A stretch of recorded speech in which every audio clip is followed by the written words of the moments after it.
Sekarang pertanyaannya, kalau nggak bisa bedain mana pikiran dan mana kesadaran, nggak mungkin. Nggak mungkin. Dia akan bisa fokus tuh nggak mungkin. Benar. Nah, pembahasan ini mungkin saya perlu 1 jam untuk ngebahas. Jadi nanti Mbak Rinda bisa cari di YT saya. Judulnya adalah How the Mind Works. Bagaimana pikiran bekerja. Nah, tapi to be simple gini aja, sederhananya gini.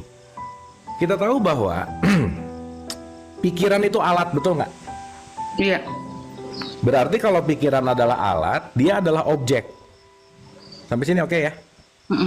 Berarti kalau ada objek harus ada subjeknya nggak? Iya. Harus dong. Nah, saya kasih contoh sederhana gini. Kalau misalnya kita bicara masalah objek dan subjek, paling sederhana adalah kalau ada layar di dalam bioskop, layar itu nggak pernah berubah-berubah, layar itu nggak pernah ganti-ganti, tapi tergantung siapa yang memproyeksikannya. Betul nggak? Iya nggak?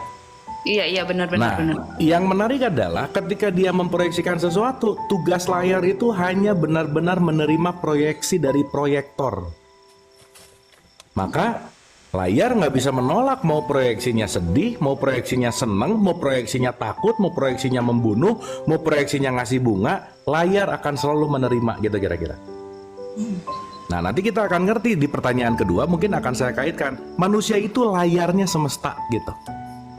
Maka semesta mau memproyeksikan apa, tugas kita itu hanya bersedia menerima. Yang jadi masalah adalah proyeksi dari proyektor dari proyeksi, kita tolak terus gitu. Kenapa? Karena kita pengen scene di film itu sesuai dengan apa yang kita mau terus gitu. Nggak pengen ada sedih, nggak pengen ada duka. Padahal duka, sedih, baik, buruk itu adalah sebuah film yang oke. Karena kalau film semua baik, apa ramenya? Karena film semua horor juga apa ramenya gitu kira-kira. Sehingga kalau kita udah melihat ini semua sebagai sebuah satu kesatuan yang utuh, itu nggak akan menjadi sesuatu hal yang kita tolak gitu. Yang ketiga, saya kasih contoh sederhana gini. Sampai sini oke, by the way? Oke. Sip ya, oke. Nah, yang ketiga, kata kuncinya gini. Ya, kalau orang film pasti lebih ngerti lah, pasti ada casting di situ, pasti ada sutradara di situ, pasti ada penulis naskah di situ, dan semuanya pasti punya perannya gitu. Yang jadi masalah sekarang orang, kenapa jadi nggak bahagia? Karena nyuri casting orang gitu. Bukan castingnya dia ambil gitu. Benar. Bukan castingnya dia ambil gitu kira-kira. Nah, berarti pertanyaannya kalau kita mengambil casting orang, kita nggak punya fokus dan nggak mengenal diri. Nah, intinya adalah satu. Saya balik lagi ke subjek dan objek gitu. Nah, objek adalah pikiran, subjek itu adalah yang menyaksikan. Kita nih ya, 938 orang, yang bedanya cuma pikiran. Tapi kita punya satu kesadaran yang tunggal. Kalau kita kembali kepada yang tunggal, maka pikiran hanya akan menjadi objek, maka kita hanya akan menyaksikan pikiran. Maka pikiran tidak menguasai diriku, tapi aku yang menguasai pikiran. Ya. Pertanyaan, bagaimana ketika kita setiap hari terlatih dikuasai oleh pikiran? Berarti kita penting untuk mengamati, penting untuk berlatih gimana caranya kita menggunakan pikiran gitu. Nah, jadi artinya gini Mbak, simpelnya. Sorry ya ini agak muter, tapi ini bahasa sederhana. Ini bahasa yang paling simpel yang bisa saya ceritain tentang mind and awareness gitu. Karena dua hal ini panjang banget sih ceritanya. Jadi gampangannya gini Mbak. Kalau aku lagi bete, aku nggak bete. Kesadaranku lagi ada di ruang bete. Oke? Kalau aku lagi marah, aku nggak marah. Kesadaranku lagi ada di ruangan marah. Dan Kalau pikiran itu ruangannya banyak banget. Gimana kan? Kalau aku lagi bokeh misalkan.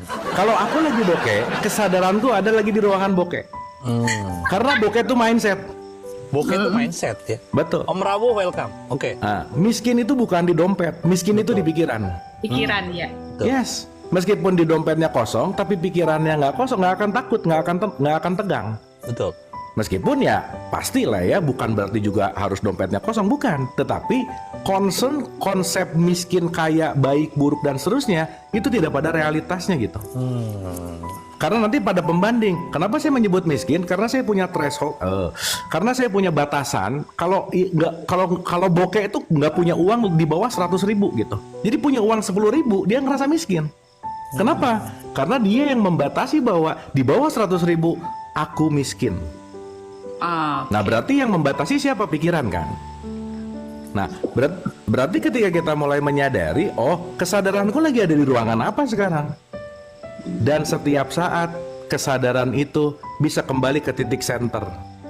Titik center inilah yang disebut titik damai, bahagia, tenang. Jadi kalau sekarang lagi marah, diam dulu. Sadari, kesadaranku lagi ada di ruang marah. Begitu diam, saya punya pilihan untuk balik lagi ke bahagia, balik lagi ke netral, atau saya mau marah gitu. Nah sekarang enggak, kebanyakan orang nggak gitu. Begitu kesadarannya tanpa sadar ke ruangan marah, dia langsung bertindak. Berarti dia bertindak tanpa sadar bahwa kesadarannya lagi di ruang mana gitu. Nah sekarang pertanyaan yang pertama tadi, ketika di luar ini serame, sibuk, tetapi kesadarannya tetap di netral, maka dalam keributan apapun, dalam kegaduhan apapun, aku bisa tenang. Pun sebaliknya, dalam keramaian aku bisa ngerasa sepi. Betul nggak? Dewa kan ngomong gitu. Iya. Dalam keramaian aja saya bisa ngerasa sepi loh. Kenapa? Karena bukan masalah ramai yang di luar, tetapi aku yang menentukan dan aku yang mengkontrol kesadaranku ada di mana gitu. Akhirnya apa? Kalau kita udah pegang remote kontrol kesadaran kita, kita nggak akan meminjamkan remote kontrol kebahagiaan kita di orang lain.